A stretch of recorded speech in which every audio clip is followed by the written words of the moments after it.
देश भर में हो रहे दरिंदगी, रेप और हत्याओं के खिलाफ सोमवार को कांग्रेस सड़क पर उतर आई।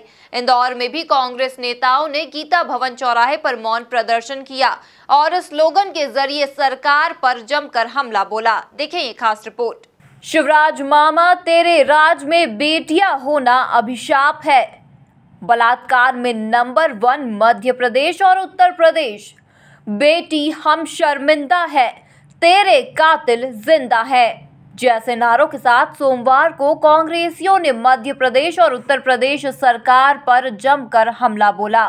यूपी के हाथरस में दलित लड़की के साथ हुए विभत्स गैंगरेप को लेकर कांग्रेसियों ने गीता भवन चौराहे पर मौन प्रदर्शन किया और सरकार के खिलाफ जमकर नारे लगाए।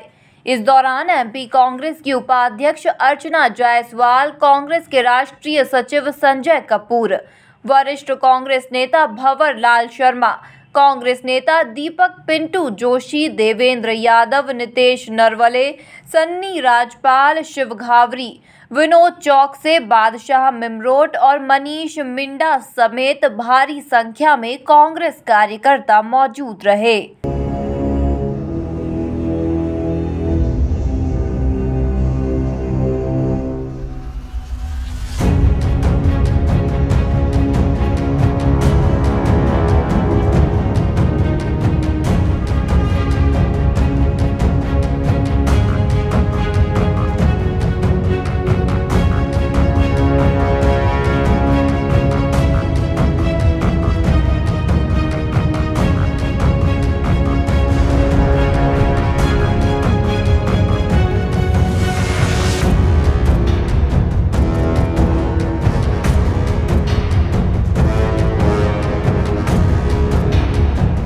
एमपी कांग्रेस की उपाध्यक्ष अर्चना जायसवाल ने मोदी सरकार के साथ साथ सूबे की शिवराज सरकार पर भी जमकर हमला बोला।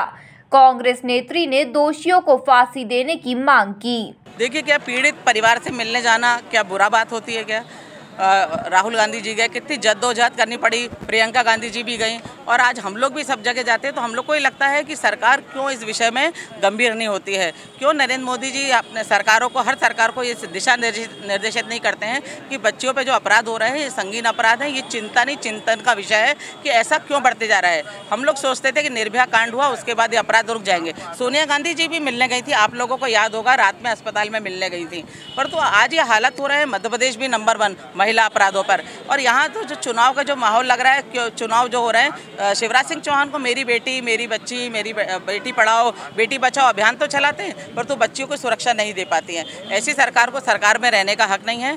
कमलनाथ जी के द्वारा पूरे मध्य प्रदेश में, हर जिला में, कांग्रेस कार्यालय में, शहर कांग्रेस, जिला कांग्रेस, सभी पदाधिकारी आज सब धरने आंदोलन पे पूरे मध्य प्रदेश में बैठे हैं कि क्या हो रहा है आज हमारी बच्चियों के साथ। बच्ची ना घर में सुरक्षित है, ना बाहर सुरक्षित है। क्या लोग बच्चियाँ पैदा करना छोड़ दें? क्या करें? ऐसे सरकारों को संज्ञान लेना चाहिए, दोषियों को फांसी पे चढ़ा देना चाहिए, फास्ट ट्रैक में उस पर केस लगाना चाहिए। हैदराबाद की घटना आपको याद होगी, वहीं के वहीं एनकाउंटर कर दिया गया था। मैं नहीं करी, परंतु सरकारों को अब चेतना चाहिए और बच्चियों पे अपराध रुकना चाहिए। कांग्रेस के राष्ट्रीय सचिव संजय कपूर ने हाथरस कांड को लेकर यूपी सरकार के रवैये पर सवाल उठाया। सरकार की निष्क्रियता का फल है जो एक निर्दोष लड़की के साथ बलात्कार हुआ और उसे इतनी बुरी तरीके से पीटा गया कि उसकी मृत्यु हो गई अंत में। मगर इससे बड़ी दुर्भाग्य की बात यह है कि मृत्यु के बाद कम से कम परिवार को उसका शव देना चाहिए था, वो अपना दाह संस्कार करते। कौन सा ऐसा डर था जिसके कारण उन्होंने परिवार को शव दिया और उसका सरकारी कर्मचारियों द्वारा रात को 2:30 बजे दाह संस्कार कर दिया गया। और हमारे नेता राहुल गांधी जी और प्रियंका गांधी जी वहाँ जा रही, उन्हें जाने से रोका गया। मीडिया के लोगों को के साथ बदसलूकी की गई। ये लोकतंत्र में कौन सा लोकतंत्र? तो वहीं कांग्रेस नेता दीपक पिंटू जोशी ने हाथरस की घटना को शर्मनाक करार देते हुए बीजेपी पर जमकर हमला बोला। जिस काशी में भोलेनाथ जी के साथ पार्वती मैया विराजित हो, जिस मथुरा में किशन जी के साथ राधा जी विराजित हो, अयोध्या में राम जी के साथ सीता मैया विराजित हो, जहाँ गंगा मैया बहती हो, यमुना मैया बहती हो, ऐसे राज्य में अगर एक बच्ची के साथ बलात्कार करके हत्या कर दी जाती है तो ये हम सब के लिए शर्म की बात है। ऐसे हिंदू धर्म की क्या ज़रूरत है जब जो उसके ठेकेदार लोग, उसके राज्य में योगी नाम के एक आदमी जो किसी एंगल से योगी नहीं है, किसी भाषा से योगी नहीं है, हिंदू धर्म के ठेकेदार बनते हैं। लेकिन दलित की बच्ची के साथ जब बलात्कार होता है तो बाले बाले उसकी अंत्येष्टि भी करा दी जाती है, माता पिता पे दबाव बनाया जाता है। तो ये मानवता नहीं, पशुता है। आप किस सूरत में राम जी का मुँह दिखाएंगे? आप किशन भगवान को कैसे मुँह दिखाएंगे? आप भोलेनाथ जी को कैसे मुँह दिखाएंगे? जब आप सीता मैया, पार्वती मैया, राधा मैया जैसी हमारी बेटी की रक्षा नहीं कर पाए तो आपको इस राज्य में सरकार चलाने का अधिकार नहीं। और हिंदू धर्म के जो ठेकेदार बनते हो, आप सबके ऊपर थू है कि आप हमारी बेटी की रक्षा नहीं कर पाए और उस रक्षा न करने के बावजूद उसकी परभारे, उसकी लाश जला देते हैं, उसके माता पिता को उसके अंतिम संस्कार, अंतिम दर्शन करने का मौका नहीं देते हैं। तो ये तो देश में नहीं, पूरे विश्व के लिए बड़ी शर्म की बात है।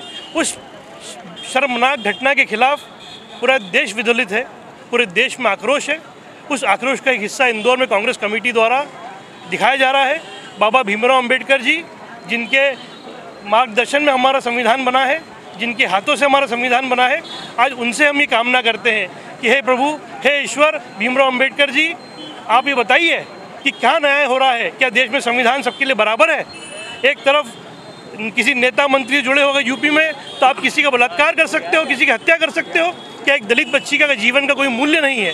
उस मूल्य की लड़ाई लड़ने के लिए, उस हक अधिकार की लड़ाई लड़ने के लिए कांग्रेस द्वारा आज इंदौर में मौन धरना दिया जा रहा है और ऐसी लड़ाई हम आगे भी जारी रखेंगे। अगर बच्ची को इंसाफ नहीं मिलता है तो हम सड़क पर उतर के लड़ाई लड़ेंगे। तो वहीं वरिष्ठ कांग्रेस नेता भंवर लाल शर्मा ने यूपी और एमपी में महिलाओं के साथ बढ़ रहे अपराध को लेकर भाजपा सरकार पर निशाना साधा। हाथरस की जो दलित बालिका के साथ जो विभत्स घटना हुई है, उसके बाद जो जिला प्रशासन का जो रवैया रहा है, कांग्रेस की राष्ट्रीय नेता हमारे राहुल जी, प्रियंका गांधी जी तक को नहीं जाने दिया। उसके बाद भी जो मीडिया के लोग थे 27 घंटे तक वहाँ संघर्ष करते रहे। लोकतंत्र उत्तर प्रदेश सहित पूरे देश में समाप्त है। उसके साथ ही मध्य प्रदेश के 8 जिलों में बालिकाओं के साथ हत्या बलात्कार की जो घटना हुई है, उसकी हम निंदा करते हैं। और हम सब कांग्रेस जनों ने संविधान निर्माता बाबा साहब अम्बेडकर के स्थली के पास बैठकर हम जो घटनाएं हुई उसकी हम निंदा करते हैं और ये हमारा मौन धरना। गौरतलब है कि हाथरस में दिल दहला देने वाली घटना के बाद मध्य प्रदेश के नरसिंहपुर जिले में बीते शुक्रवार को दलित महिला के साथ गैंगरेप का मामला सामने आ चुका है। ऐसे में महिलाओं के खिलाफ बढ़ते अपराध को लेकर बीजेपी कांग्रेस के निशाने पर आ गई है। इंदौर से एमपी न्यूज के लिए अरुण यादव की रिपोर्ट।